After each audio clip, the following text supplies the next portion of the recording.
Hello.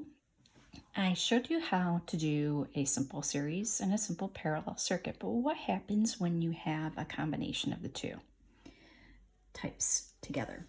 So let's go ahead and draw one that is like that. I'm going to draw a parallel,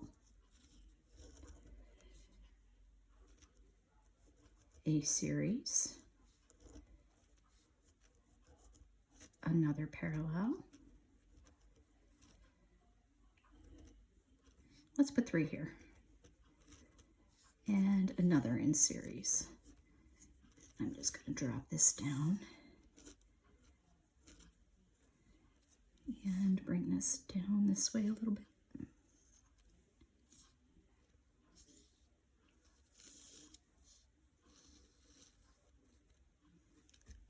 Okay, we're making this up as we go along, and I would ask you, if you were in class, what do you want to make this?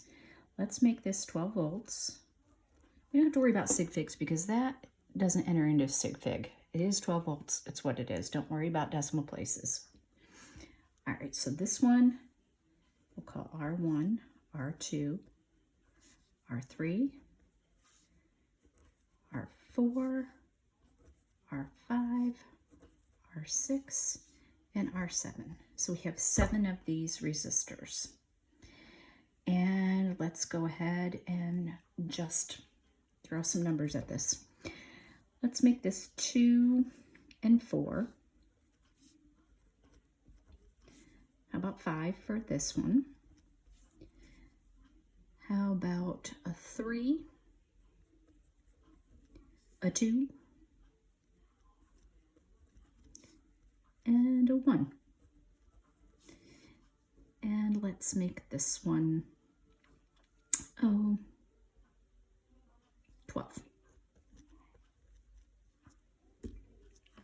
Now, the first thing that you do with these is you want to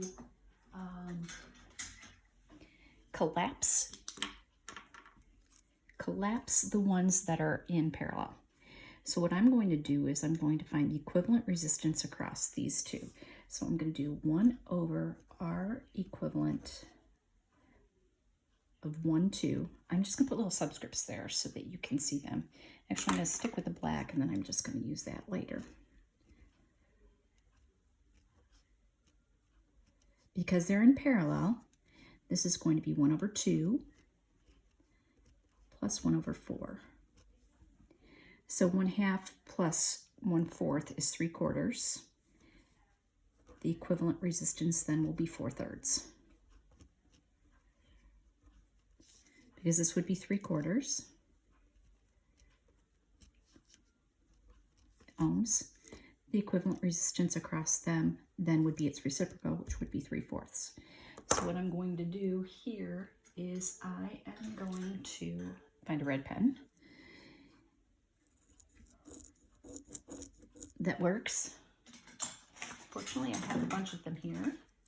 Let's see if we can't get this one to work.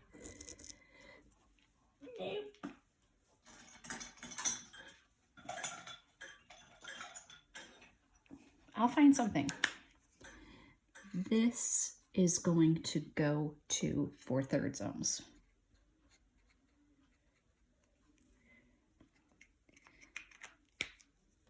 All right, now what I'm going to do is find the equivalent resistance against 4, 5, and 6. So 1 over, because they're in parallel, this is how you find the equivalent resistance. 3, 4, 4, 5, and 6. So it's going to be 1 over 3 plus 1 over 2 plus 1 over 1. You don't need to write it that way, but you can. So this is going to be 2 6 plus 3 6 is 5 6, 11 6.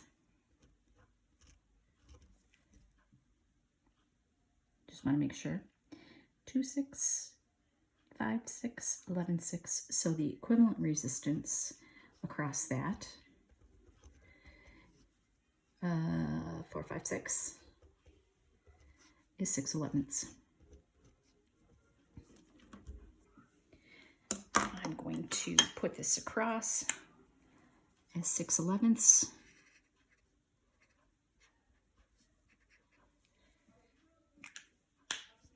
All right.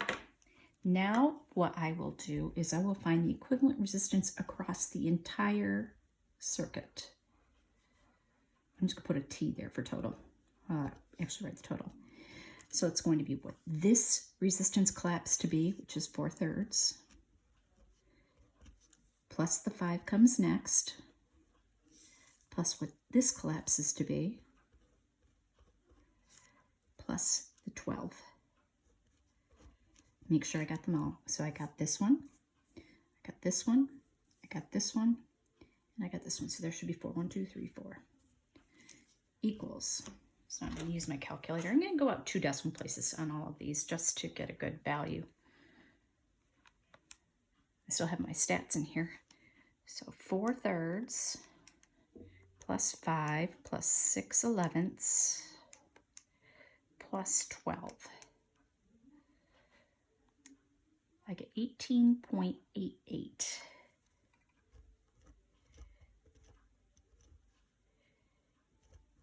ohms. That's the total. If we were to replace all of these resistors with one resistor, just one resistor, it would be 18.8. Now what I want to do is I want to find the current that flows through this entire circuit. And remember we had V is equal to IR. That's when I go to. If I want I don't know if you can see that. It's up there. If I want to find I take V over R. So it's V over the equivalent resistance of the total. I don't know why I keep doing that with my cube.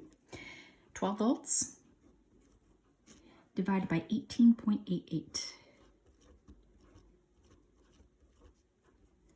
12 divided by, now I still have that in my calculator. And the current across this is 0.64 amperes. 0.64. That's a current that flows through this. First step, find the equivalent resistance of the entire circuit by collapsing all of the parallel and then just add them to the ones that are in series, because this would be in series with this one. That would collapse to be in series, so you would add these 3 resistances. Then you find the equivalent resistance. Once you do that, you can find the current that flows through the circuit, and through the circuit you will see that it is 0.64 amperes. What I'm going to do next is I'm going to write down what all the currents are going to be. So I'm going to do this for 7.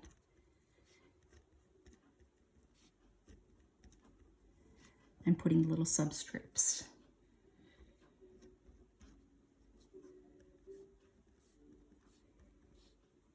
I know what all the resistances are through these because I was given those. We're not solving for that.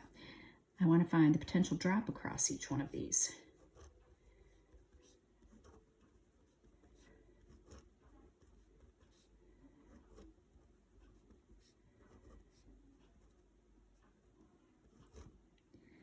Now the very first thing you do when you get all of that done is you go and you find all of the resistors that are in series. All of these resistors that are in series they get all the current. Their current comes through here, it splits off between these two, and then it comes back. So all of the current is going through R3. All of the current goes through, so this is 0.64 because it is in series. And then it's going to split, and come back together here. And all of the current is going to go through 7 also. Now what happens is these two currents, once they split here and split here, they should add up to 0.64. But now I'm going to find out what, since I have these two, I'll just go right ahead and do this. I'm going to find out what V is across these. So V is equal to I times the current times the resistance of that. So we're going to take the current I, I'm just going to put this up here so you know that this is where it's coming from. This is going to be 0.64 times, going back up here, find out what that is. it is 5. R3 is 5. 0.64, I don't have these worked out ahead of time because I just made it up with you. So it's 3.2 volts. I'm going to come down here and do the same thing for this one because I know it's 0.64, and I come back up here and this is 12 ohms. 0.64 times 12 is 7.68. I'm just going to put a 0 here just so that I stay consistent with my decimals. Volts. All right. Now what I can do is, then my next step is to find out what, since the potential is going to be the same across these two, they're going to have the same potential because parallel had the same potential. So whatever this one is what this one is. And these three have the same potential because they're in parallel. Now I can find out what these potentials are by using, I have to use the equivalent resistance for each of these. So this one is going to be the equivalent resistance, V is equal to IR. We know that 0.64 is going to start to go across it. And we know that the equivalent resistance is 4/3. So we're going to take 0.64 times 4/3, and we get 0.85.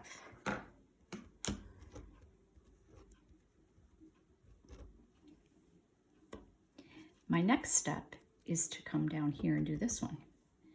I know that it's going to be 0.64 that goes across all of them, and the equivalent resistance is 6/11. 0.64 times 6/11, 0.35.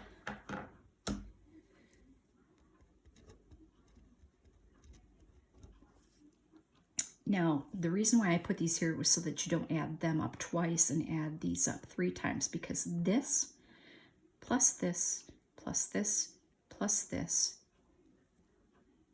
should be 12.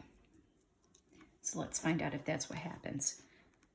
0.85 plus 3.2 plus 0.35 plus 7.68, 12.08. A little over. I want you to think about why I went over a little bit. Just make sure I put the right numbers in. 0.85, 3.2, 0.35, and 7.68. So I did go a little bit over.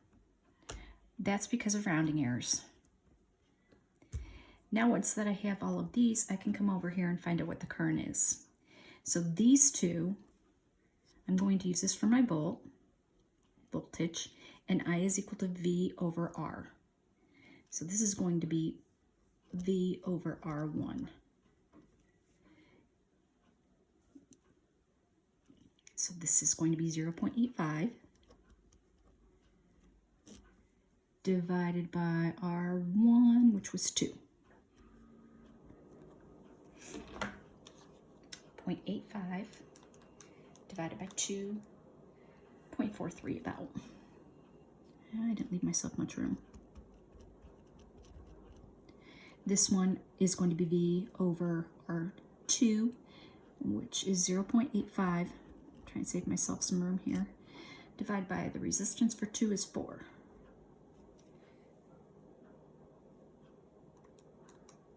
And I get 0.21.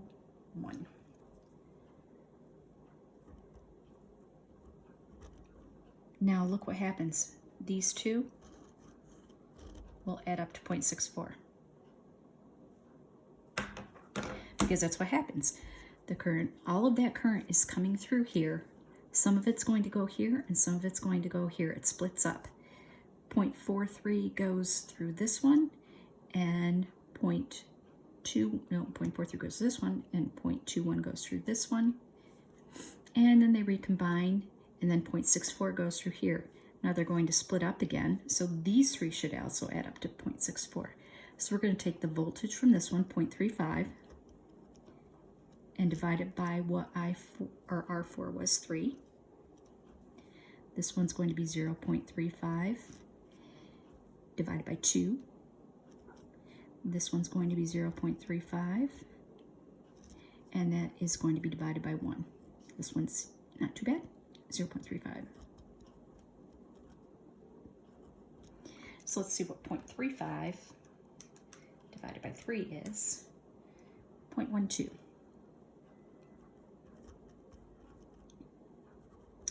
0.35 divided by 2. 0.18. There's some rounding errors here too. Let's see what we get. If we take 0.12 plus 0.18 plus 0.35, we get 0.65 if we do that. So that would add up to be 0.65. Rounding errors. Put a little 8 there. So let's talk about this again real quickly. Hopefully, can you see it all, I hope? All right. What happens is coming out, the current is coming out of the positive end of the battery. It comes up here and it splits. So the current is split 0.43 and 0.21. Then it comes back together and you get 0.64. Then it splits up again, you get 0.12, 0.18, 0.35, then it comes back together again and it all goes through 7. So all the current flows through the ones that are simply in series. The ones that are parallel, the first thing you have to do is collapse them and get the equivalent resistance for each of those. Like treat them like a separate problem. Find the equivalent resistance for that, find the equivalent resistance for that. Once you find the equivalent resistance is the first thing you do. Step 1, collapse. You can write that down. Step 1 is to collapse the parallel resistors into one equivalent resistance for each one. And then add them all up in series as you go. Find the equivalent resistance of the total. Once you find the equivalent resistance of the total, then you can find the current that flows through it by taking the voltage from the battery and divide it by the equivalent resistance of the entire circuit. We got 0.64. Once you do that, the next step is to go and find these that are in series and just write them down because they get all the current. There's no work involved with that at all. So we went right back and we assigned this one and this one, 3 and 7, got all the current. And then what we did, since we had those, we just took those currents and found out what the potentials across those were. Once you do that, go back and find out what the potential is across the ones that are in series. They're getting all the current at the start, but then they each split that voltage off and they get the same. I said that wrong. The potential across all the ones in parallel are equivalent. So once you find those, you take the total current times the equivalent resistance through that part of the circuit, here and here, and they will be the same. And the reason why I didn't write them out 3 times here and write that out 3 times here is when I went to add these up, I'm afraid people would count that twice, count that 3 times, and then you would get way more than 12. So that's why I just did that. Plus it makes it easier for you to understand that the potential across parallel is the same. It's the same. You use the equivalent resistance. You don't use the individual resistances here. When you come back over here, you use the individual resistance to find out how much current goes through them. That was the next step. You go ahead and you take that 0.85 and divide it by the individual resistances. You take that 0.35 and divide it by the individual resistances. These 3 should add up to 0.64 approximately, and these 2 should add up to 0.64, but these get all of it. This is a very confusing kind of a puzzle that you have to put together. You take the little pieces and you work them in. I would suggest that you watch this again if you don't understand exactly what step to do next. I'm going to give you a few of these to do, and I think that you will have fun with these if you let yourself. I hope everybody's doing well. Don't stress over this. Take care of yourselves. Have a nice weekend, and hope to see you soon. Bye.